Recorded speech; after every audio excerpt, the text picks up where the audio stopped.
وزیر قانون اعظم نذیر تاڑ نے 27ویں ترمیم کا بل سینٹ میں پیش کر دیا۔ چیئرمین سینٹ نے 27ویں ترمیم کا بل قائمہ کمیٹی قانون انصاف کے سپرد کر دیا۔ وزیر قانون اعظم نذیر تاڑ نے کہا کہ ترمیم کی 40 شقوں میں وفاقی آئینی عدالت کا ذکر ہوگا۔ 26ویں آئینی ترمیم کے وقت کہا گیا کہ پہلے آئینی بینچز بنائیں، زیادہ تر وقت آئینی کیسز پر لگتا ہے۔ طویل مشاورت کے بعد طے کیا کہ وفاقی آئینی عدالت کی قائم کی جائے، جہاں بھارت نے الزام لگا کر پاکستان کی سلامتی کو چیلنج کیا۔ جنگ جیتنے والے کمانڈرز قومی ہیرو ہیں۔ چیف آف آرمی اسٹاف کی خدمات کا اعتراف کرتے ہوئے فیلڈ مارشل کا ٹائٹل دیا گیا۔ چیف آف آرمی اسٹاف عہدہ ہے، فیلڈ مارشل ٹائٹل ہے۔ فیلڈ مارشل کے ٹائٹل کو آئینی تحفظ دینا تھا۔ Field marshal, martial of air force, admiral of flat کا ٹائٹل واپس لینا فرد واحد کا فیصلہ نہیں ہوگا۔ Field marshal, martial of air force, admiral of flat کا ٹائٹل واپس لینا پارلیمنٹ کا اختیار ہوگا۔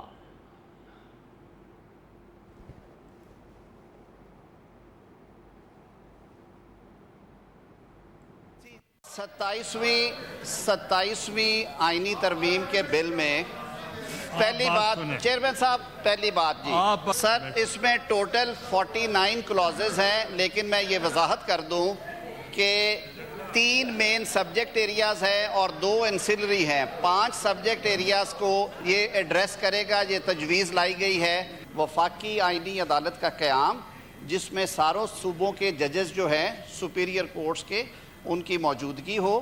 26ویں آئینی ترمیم میں جب ہم نے اس پہ مشاورت کی تو کچھ دوستوں نے یہ کہا کہ آپ اتنی بڑی ٹرانزیشن کی طرف نہ جائیں، اتنی بڑی تبدیلی کی طرف نہ جائیں، آپ ٹرانزیشن کے ساتھ چلیں، آپ آئینی بینچز بنا کے تجربہ کریں، معاملات شاید اس سے بہتر ہو جائیں، اور جو مقدمات کا تصفیہ ہے سپریم کورٹ میں وہ بہتر ہو جائے، اس کی رفتار بہتر ہو جائے۔ تقریباً 40 جو ہیں کلوزز 49 میں سے وہ کانسیکوینشل ان نیچر ہیں، یعنی کہ وہ آئین کی کسی کلوز کا وہ جو مفہوم ہے تبدیل نہیں کر رہے، اس میں صرف اس کا ذکر کیا جا رہا ہے۔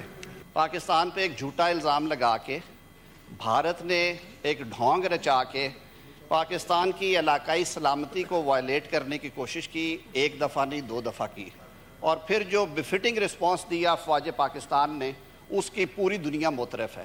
جن جوانوں نے شہادتیں دی ہیں اور جن جوانوں نے یہ جنگ جیت کے دی ہے اور جن کمانڈروں نے اس کو لیڈ کیا ہے، وہ قومی ہیرو ہیں۔